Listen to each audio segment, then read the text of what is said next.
আপনারা দোকানে যখন মিষ্টি কিনতে যান তখন অনেক ধরনের মিষ্টি পান, কিন্তু ছাঁচে তৈরি করা মিষ্টি কি দেখেন? বড়জোর মাছ দেখতে পারেন। আগে কিন্তু অনেক ধরনের সন্দেশ পাওয়া যেত যেগুলো ছাঁচে তৈরি। আমরা আস্তে আস্তে সেই ঐতিহ্য, সেই রীতি, সেই প্রথা হারিয়ে ফেলছি।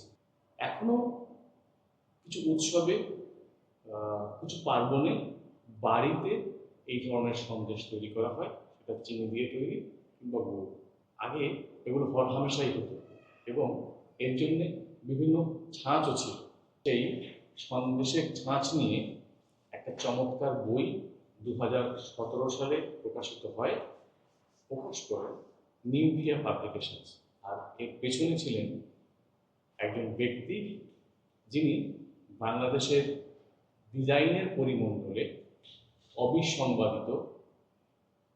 তিনি আর কেউ নন, চন্দ্রশেখর সাহা। দীর্ঘদিন তিনি নানা বিষয় নিয়ে গবেষণা করেছেন, নিরীক্ষা করেছেন এবং সেই নিরীক্ষার একটা ফসল এই বইটির নাম সন্দেশ, ট্র্যাডিশনাল মোটিভস, 1000 পসিবিলিটিস। বইটা কলেবর, বেশ ভারী এবং সমৃদ্ধ। 396 পৃষ্ঠার এই বইটিতে আছে অনেকগুলো অধ্যায় এবং সেই অধ্যায়গুলোতে আপনারা পাবেন চমৎকার তথ্য এবং ছবির সন্নিবেশ। এখানে আছে সন্দেশের বিভিন্ন ধরনের ছাঁচ, যার সাথে আরও একটি কারুশিল্প সম্প্রদায়ের সম্পৃক্ততা রয়েছে। মিষ্টি তো বানাচ্ছেন এক ধরনের, মানে একদল পেশাজীবী যাদেরকে আমরা হালুইকার বলি কিংবা ময়রা বলি, তারা তো মিষ্টিটা বানাচ্ছেন, কিংবা বাড়িতে আমাদের মা, খালা, দাদিরা, নানিরা বানাচ্ছেন। কিন্তু এই বানানোর জন্য যেটা দরকার সেটা হচ্ছে ছাঁচ। সেই ছাঁচটা বানিয়ে থাকেন দারুশিল্পীরা বা কাঠের শিল্পীরা। তারা কিন্তু শুধু এই চেয়ার টেবিল বানান না, তারা আবার আরেক ধরনের কাঠের শিল্পী বা দারুশিল্পী। তারা সন্দেশের বিভিন্ন ধরনের ছাঁচ বানান। শুধু সন্দেশের ছাঁচ না, এই একসময় আমাদের দেশে আমসত্ত্ব তৈরি করার জন্য ছাঁচ তৈরি হতো এবং সেগুলোও তারা বানাতেন। এখন আমসত্ত্ব আর ওই ছাঁচে আমরা দেখি না, আমরা বড়জোর পাতায় দেখি কিংবা কুলার উপরে দেখি কিংবা অন্য পাত্রে দেখি, কিন্তু একসময় এর জন্য আলাদা ছাঁচও ছিল। সে প্রসঙ্গে না যাই, আমরা সন্দেশের প্রসঙ্গেই থাকি। এখানে যে কথাগুলো বলা হয়েছে এই বইটার মধ্যে, সেগুলো একটু আমরা আলোকপাত করতে পারি। এই বইটার আর একটা বিষয় হচ্ছে যে অ্যাস্থেটিক্স। চন্দ্রশেখর সাহা একজন শিল্পী, একজন চারুশিল্পী এবং পরবর্তীতে তিনি ডিজাইনার। তিনি পোশাক নকশা করেন, তিনি কাপড়ের নকশা করেন, অর্থাৎ টেক্সটাইল ডিজাইনার হিসেবে তার খ্যাতি আছে। তিনি অন্যান্য বিভিন্ন পণ্যের নকশা করেন। ফলে এই বইটা যে নান্দনিক হবে এ বিষয়ে কোনো সন্দেহ নেই। শুরুতে আমরা যখন বইটা উল্টাই, পাতা উল্টাতে গেলেই আমরা দেখি একটা মাছের ছাঁচ, ছাঁচ না, এটা আসলে সন্দেশ, ঠিক ছাঁচে ফেলে মাছ করা একটা মাছ, সন্দেশের মাছের আকৃতির একটা সন্দেশ। এর পরবর্তীতে আমরা প্রতিটা পাতা, এর পরবর্তীতে আমরা যখন একটার পর একটা পাতা উল্টাই, সেখানে দেখি নানা ধরনের ছাঁচ, যেগুলো তিনি সংগ্রহ করেছিলেন বা বিভিন্ন জায়গা থেকে তিনি ছবি তুলেছেন বা তুলিয়েছেন। সেই ধরনের ছাঁচ আছে এবং প্রত্যেকটাই অসম্ভব সুন্দর, ভীষণ নান্দনিক এবং নানা ধরনের শেপের এই সন্দেশের ছাঁচ আমরা এখানে দেখতে পাচ্ছি এই বইয়ের মধ্যে। এবং এখানে অনেকের লেখা আছে ছোট ছোট করে। সেখানে মাইনুদ্দিন খালেদ তিনি লিখেছেন, অনেকে জানেন তার সম্বন্ধে, তিনি একজন আর্ট ক্রিটিক, এখানে একজন শিল্পী এবং চট্টগ্রাম চারুকলা ইনস্টিটিউটের প্রতিষ্ঠাতা অধ্যক্ষ সবিউল আলম, ভীষণ শ্রদ্ধেয় একজন মানুষ, তারও ছোট্ট করে লেখা আছে।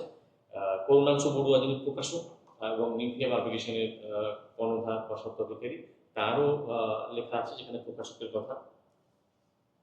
এখানে এডিটোরিয়াল বোর্ডের কথা আছে, এখানে মানে কৃতজ্ঞতা স্বীকার আছে কিভাবে এইগুলো সংগ্রহ করা হয়েছে সেগুলো নিয়ে কথা আছে। এবং চন্দ্রশেখর শাহ নিজেও লিখেছেন সেখানে বেশ বড় সড়ো একটা লেখা, সেইটারই আসলে আমরা দেখতে পাচ্ছি। এবং এই যে সন্দেশের ছাঁচ, এই ছাঁচগুলো নিয়ে তিনি অধ্যায়গুলো দেখিয়েছেন এবং 1 থেকে 15টা অধ্যায়ে এইগুলো দেখানো হয়েছে। সেখানে চমৎকার চমৎকার সব ছাঁচের নিদর্শন দেখা যাবে। এবং এই বইটা 2017 সালে প্রকাশিত হলেও এই বইটা এখনো অ্যাভেলেবল, এখনো সুলভ এবং নিকিয়া পাবলিকেশনসে বইটা পাওয়া যায়। আপনারা যারা সংগ্রহে রাখতে চান তাদের জন্য এটা দারুণ কাজ দেবে। এবং চন্দ্রশেখর স্যার আর একটা সিগনেচার স্টাইল আছে, তিনি কি করেন ওই নকশাটাকে ভেঙে অনেক নকশা তৈরি করেন। তো সেই ধরনের নকশাও আছে। একটা ছাঁচকে তিনি গ্রাফিক্যালি দেখিয়েছেন, দেখিয়ে তারপর সেইখান থেকে তার নকশার মধ্যেও মানে ছাঁচের মধ্যে বিভিন্ন ধরনের নকশা থাকে, সেই নকশাগুলোকে তিনি আবার আহ, নতুন করে অ্যারেঞ্জ করেছেন এবং সেখান থেকে অনেক ধরনের যে সম্ভাবনা, নকশার সম্ভাবনা তৈরি করা সম্ভব, সেগুলো তিনি দেখিয়েছেন। সেই জন্যই তিনি এটা বলতে চেয়েছেন আসলে সহস্র সম্ভাবনা। এই সহস্র সম্ভাবনা আসলে এই নকশাগুলাই, এই মোটিভগুলাই, যেগুলো দিয়ে আপনারা অন্য অনেক ধরনের কাজ করতে পারবেন। এই মোটিভগুলো কাপড়ে ব্যবহার করা যেতে পারে, অন্য অনেক কাজে ব্যবহার করা যেতে পারে। এই বইয়ের এইটা সবচেয়ে বড় আহ, একটা গুরুত্বের জায়গা আমি যদি বলি, বা একটা মাত্রার জায়গা। এছাড়া তিনি এইখানে আর যাদের কাছ থেকে সংগ্রহ করেছেন এরকম কয়েকজনের নাম তিনি উল্লেখ করেছেন।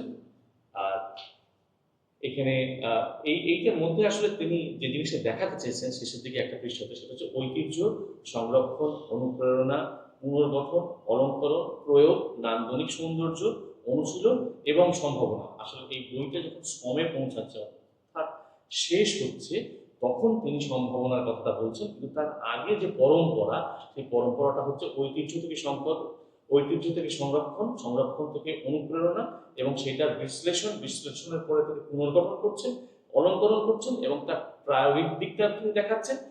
এবং এই প্রায়োগিক দিকের যে নান্দনিক সৌন্দর্য, সেটাও তিনি ফুটিয়ে তুলতে চেষ্টা করছেন। এবং তারপরে যেটা আসছে সেটা হচ্ছে অনুশীলন, এবং এই অনুশীলনই আসলে সম্ভাবনার দুয়ার খুলে দিচ্ছে। এই বইটার মধ্যে আমরা সেইটা খুব ভালোভাবে দেখতে পাই। একটা কথা এখানে না বললে নয় যে এই বইটার সাথে আমার সম্পৃক্ততা কিভাবে ছিল। এই বইটা যেদিন প্রকাশিত হয় বা প্রকাশনা উৎসব যেদিন হয়েছিল, সেই দিন আমি আসলে জাদুঘরে এইটার প্রকাশনা উৎসব অনুষ্ঠানটা হয়েছিল এবং সেখানে আমি উপস্থাপকের ভূমিকায় ছিলাম। অতএব আমার একটা সম্পৃক্ততা এই বইয়ের সাথে থেকেই যায়। অতএব এই বইটা আপনারা দেখবেন এবং অবশ্যই বইকথা বয় সাইফুরের এই পর্বে আপনারা থাকবেন এবং আমাদের সাথে থাকবেন। আমাদের সমস্ত সামাজিক মাধ্যম সাবস্ক্রাইব করবেন। সবাইকে